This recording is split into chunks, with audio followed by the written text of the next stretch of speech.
the kids know what is right.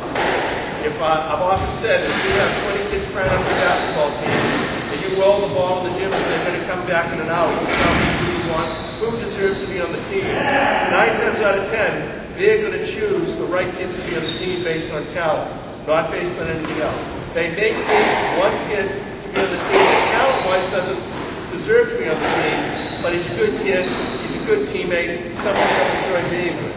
So the kids know what is right. So if you're not fair to the kids, don't think you're fooling them. You have the privilege of working with these children. And you can influence the ways beyond the statistics. You can be a role model for them. You have the opportunity to be a role model, a teacher, a competitor, and in some cases an adult who is influenced in a different way than their parents or their own teachers can influence them. You'd be surprised over the years how many kids may come to you to share a problem or an issue that isn't related to basketball, and it's not because they have bad parents or they can't go to a teacher. You represent a different level of adult to them, and you can really be a positive impact to them.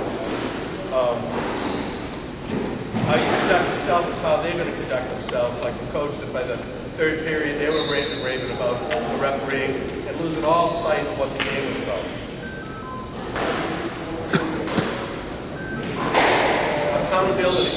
The kids know fairness. You should set rules for your team and you should administer them consistently and hold the kids accountable. If you give favorite treatment to the best player on the team because that person is the best player, the other kids in the team know that. They're not going to respect you. If you lose their respect, what's it all about? It's not about winning and losing. It's about developing rapport with the kids and getting respect from them, having them respect their teammates, having them respect the opportunity that you as a volunteer are providing to them by giving up your time. At the beginning of every season, I get my coaches in the CYO program together, and I tell them the way that I would measure success. Everybody wants to win. There is nobody that goes into the game not winning. Competition is not a bad thing. It's a good thing, healthy competition. But what I tell coaches, anytime during the season, if I walk into your gym, middle, beginning, end of the season after you've had a start, and I can ask your players, you can ask your players 3 questions. Have you improved your basketball skills as an individual?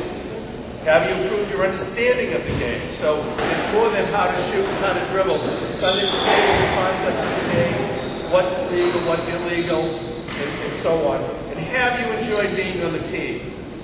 If the kids can answer yes to all 3 of those questions, I consider it a successful season in the program, regardless of the wins and losses. But let me tell you, more often than not, if they can answer yes to all 3 of those questions, you're going to get more than your fair share of wins because they're having fun, they're learning the game, and they're improving their skills. Being a member of the team should always be a positive experience. Just being selected to be on the team, even if there weren't cuts, just getting the uniform, the t-shirt, whatever it is, to be on a team makes kids feel good about themselves. We've all experienced it. No matter how good they are or how not so good they are, being on a team, getting that uniform makes them feel good. You must carry on that feeling good about yourself. As the coaches have said, there's very few kids here that are going to play college ball. Probably none that are coached by anybody here is going to be in the NBA. Some of them will make the high school varsity.